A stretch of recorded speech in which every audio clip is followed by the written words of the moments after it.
Hello et bienvenue à toi dans cette vidéo.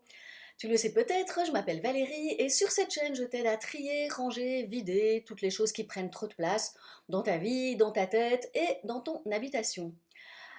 Aujourd'hui, je vais te parler surtout de changer d'état d'esprit. En effet, quand tu vas désencombrer, tu vas remarquer que tu vas être un peu obligé de changer d'état d'esprit. Et quelque part, franchement, ça peut être top. Mais ce qui se passe, c'est que généralement, ça va te demander d'être égoïste. Alors tu vas sans doute dire: «Oh non, non, mais moi je ne veux pas être égoïste, c'est affreux, machin». Non mais attends, je vais te parler de deux choses. La première, c'est déjà, c'est qui vit ta vie?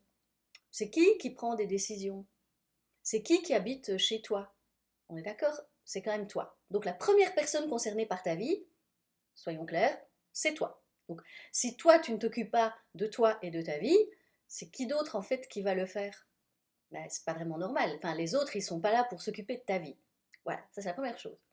La deuxième chose, c'est qu'en fait, égoïsme et altruisme, de toute façon, ça va ensemble. On n'est pas l'un ou l'autre, on n'est pas que l'un ou que l'autre. Non, on est d'office en fonction des circonstances, en fonction des moments, on est d'office les deux. Parfois on va être plus égoïste, parfois on va être plus altruiste.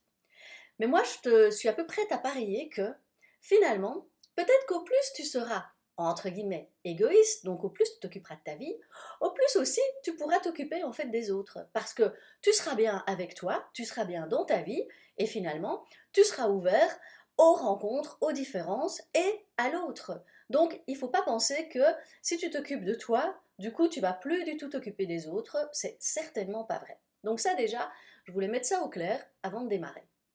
Maintenant, dans cette vidéo, je vais te parler de trois choses. On va surtout parler de quantité versus qualité. Ensuite, on va voir que ça s'applique à plein de choses dans la vie, bien sûr, bien plus que uniquement les objets. Et ensuite, on va terminer avec, en fait, ça va être quoi les difficultés qu'on va rencontrer et qui vont parfois, qu'il va falloir en fait dépasser. Donc, j'ai envie quand même de bien parler donc de ce qui est quantité versus qualité. Dans le sens aussi où, dans la quantité, on parle plus de la notion de avoir, et que dans la qualité, on parle beaucoup plus de la notion d'être. Puisque la quantité, la notion va être d'avoir plus, d'avoir en quantité pour remplir des tas de choses, des tas d'endroits et des tas de choses dans notre vie. Mais sans spécialement regarder les autres aspects qu'il y a autour de ces choses qui remplissent notre vie. Alors oui, tu auras peut-être beaucoup de choses dans ta vie, mais le risque c'est quoi? Mais c'est notamment que tu t'éloignes de toi. Moi j'aime beaucoup utiliser le terme espace dans le sens propre et dans le sens figuré. Imagine que finalement l'espace qu'il y a autour de toi, c'est aussi l'espace qu'il y a en toi, qui est disponible ou pas. Je prends une image. Imaginons que ça, ce soit toi, et que l'espace qui est autour de toi, il soit très encombré, il soit très rempli. Tu imagines que tu as plus de mal, toi ou quelqu'un de l'extérieur, à accéder en fait à toi, puisque c'est comme si c'était caché, rempli, enfin c'est difficile à atteindre, puisque c'est encombré de plein de choses qui sont autour de toi.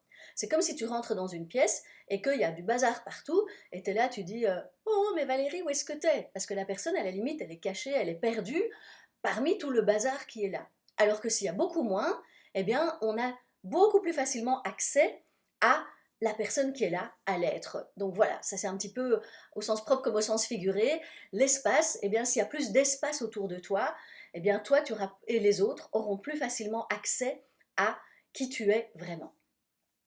Ça, c'était pour la quantité. Si maintenant je regarde la qualité, on va voir pourquoi ça a à voir avec l'être. Je trouve que dans la qualité, on peut parler de la qualité objective et de la qualité subjective. On va dire que la qualité objective, moi je la vois plutôt comme inhérente au produit, à l'objet.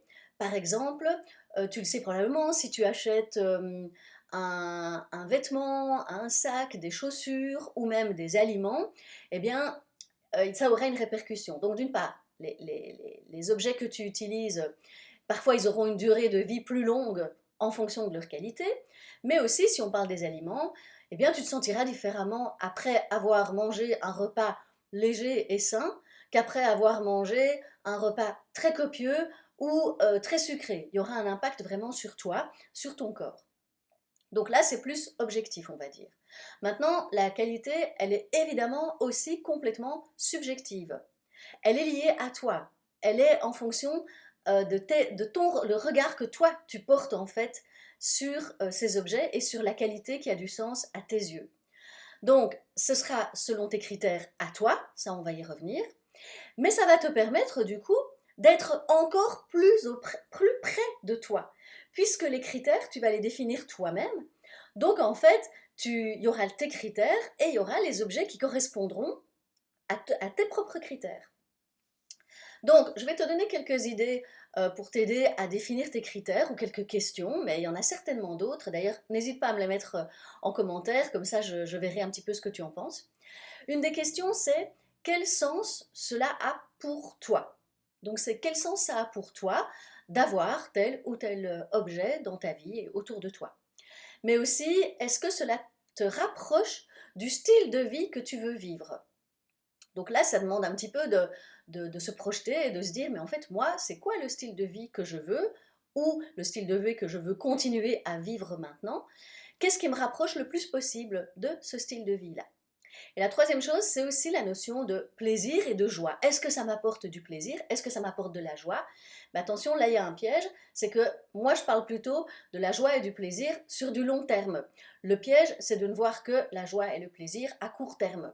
Parce que tu peux te dire, oh chouette, je m'achète un nouveau vêtement, ça me fait plaisir au moment même en fait de l'acheter, ou bien, oh je vais me manger un super bon dessert, ça va me faire du bien.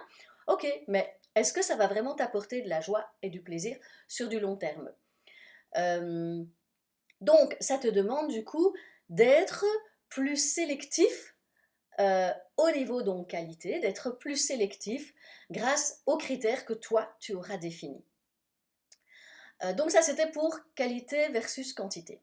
Maintenant, voyons bien sûr que ça s'applique à tout, à tous les aspects de ta vie. Je vais te donner juste quelques exemples ici. Bien sûr, donc, hormis les objets qui t'entourent, ça peut s'appliquer clairement aux aliments que tu choisis de donner à ton corps. Soit tu décides plutôt de remplir ou de combler un espace qui est vide, ou bien tu lui donnes de la qualité et tu peux sentir en fait comment ton corps réagit par rapport à ça. Ça va être aussi les activités, c'est-à-dire à quoi est-ce que tu passes finalement le temps, à quoi tu passes ton temps dans la journée. Ça peut être les relations, c'est donc avec qui tu passes du temps pendant la journée. Et ici, vraiment, tu vas pouvoir ajouter tout ce que tu veux comme aspect de la vie. J'ai pas été beaucoup plus loin dans cette vidéo, mais c'est clair que ça s'applique à plein de choses. Je te laisse, toi, expérimenter justement ça.